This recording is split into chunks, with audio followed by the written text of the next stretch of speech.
Hi, it's me, Wade, that mobile home guy, coming to you from the other side of the stop sign where pizza delivery fears to go. We all know how brave they are for that $2 tip. Okay, so it's the same day as when I filmed that mobile home guy number 9, only it's much later and the lighting is much worse. I apologize. Also, it's still super hot. It's like 98 degrees outside, the ambient temperature, but the humidity is like 65 frickin' percent, and so the real feel is 118.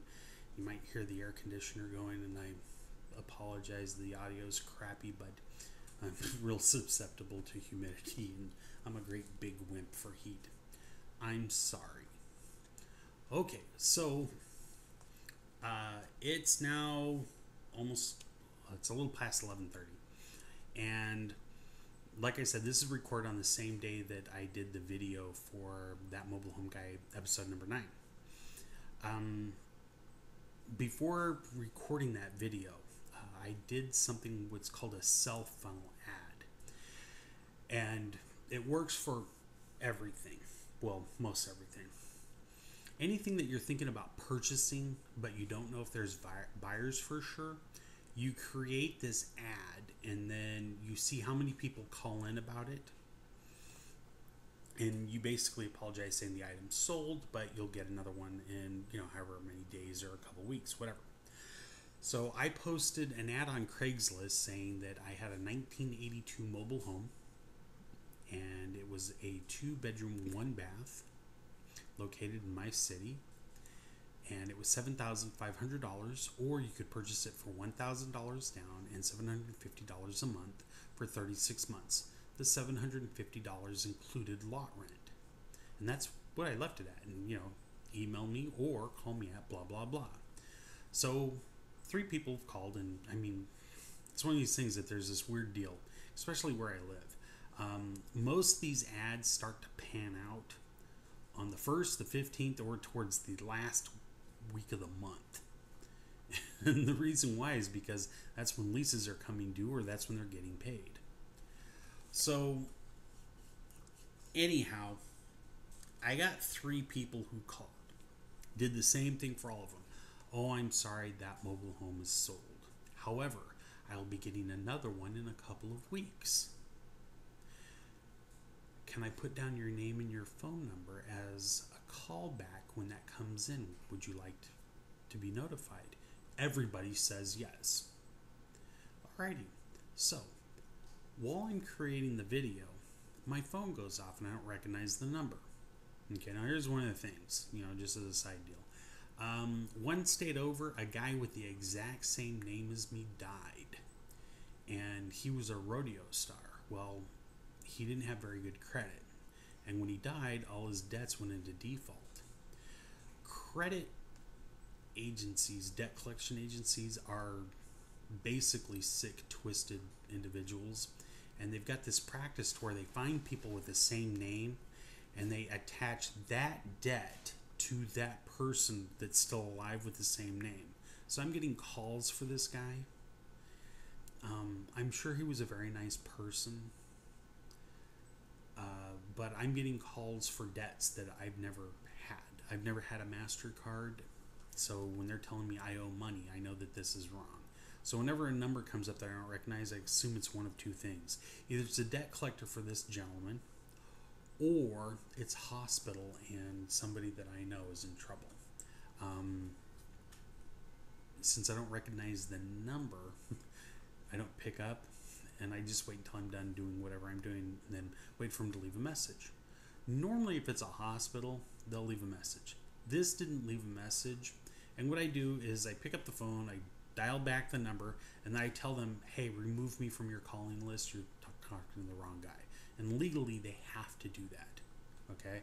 Debt collectors, they can send you a letter and you can ignore it because it's not your debt. So anyway, that's enough of that. Well, I called this number back, and the lady I said, hey, this is Wade. I received a call at this number. And the person goes, hold on for a moment, and hands over the phone to somebody else. He says, who's this? And I said, it's Wade. And I thought, crap, it's this guy, right? It's a debt collector. And he goes, "You're the guy with the mobile home, right?" And I went, "Oh, yeah." And he goes, "Okay." And I said, "I'm sorry, that mobile home is sold. However, I'll be getting another one in a couple of weeks. Would you like me to take your contact number?" And he says, "I don't have a couple of weeks." And I'm like, "Whoops. What's going on?" And he says, "Look, I'm relocating. I need a place to stay or I'm going to lose my relocation money." I'm like, "Okay." And he goes, "Do you think you can find me a place?" And I said, "Yeah, what are you looking for?" And he says, "I just need a place to shower and to sleep, but I need it between Sapulpa and Bixby." And I'm like, I'm thinking in the back of my head, I have no idea where these places are. I recognize them from the severe weather map that they show. I've got this little map with the counties because I'm not from around here. So I always go to this little map to look out where the storm is and to track where it's headed. The Basically, he says, "Yeah, look, I work for one of the oil companies and I'm being relocated and I've got a home here in Oklahoma City. I just want a place where I can stay during the week and then I'll come home on the weekends." And I thought, okay, that makes sense. Yeah. And he said, "I'll pay $8,000. Okay. And I said, "Well, let me just make sure. You're looking for a 1 bedroom, 1 bath, and you'll pay $8,000. And if I get it for less than that, that's fine." He goes, "I don't have a problem with it.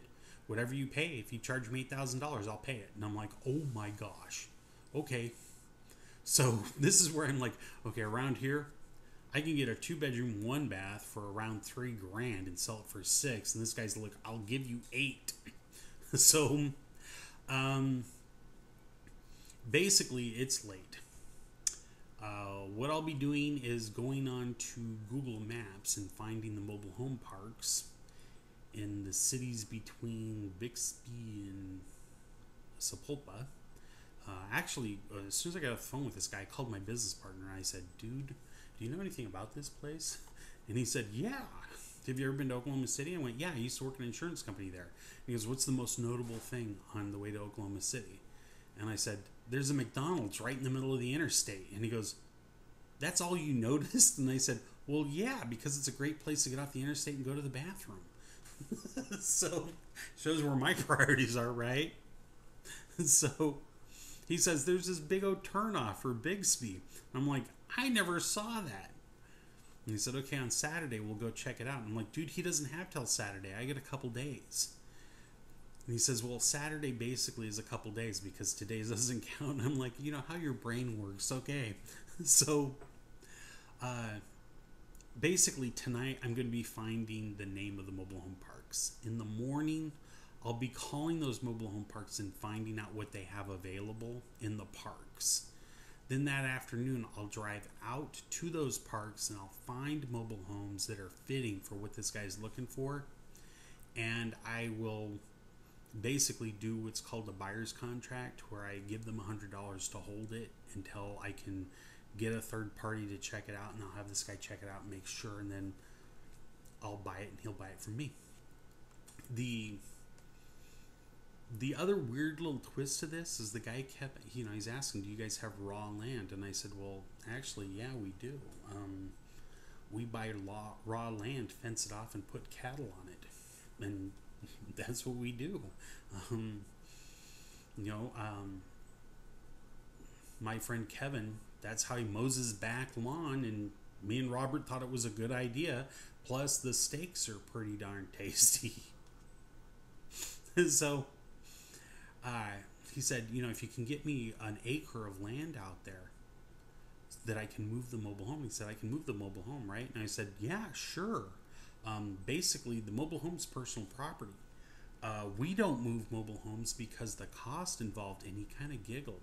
And I got the idea, this guy works for an oil company, and I bet he drives truck. And so I'm thinking, you know what? This guy's probably, towed a lot of stuff. And for him, that's no big deal. He could probably park this thing on a dime.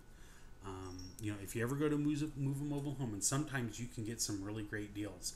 There's a mobile home that my business partner and I are kind of backing around with that is...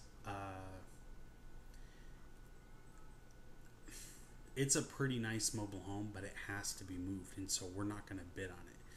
Basically, they just it's $3,900, and the lady put in about $4,000 worth of stuff into it, but it has to be moved. And regardless, we can't purchase this mobile home because we don't have $3,000 to move the mobile home and pay the lady what she wants for the mobile home.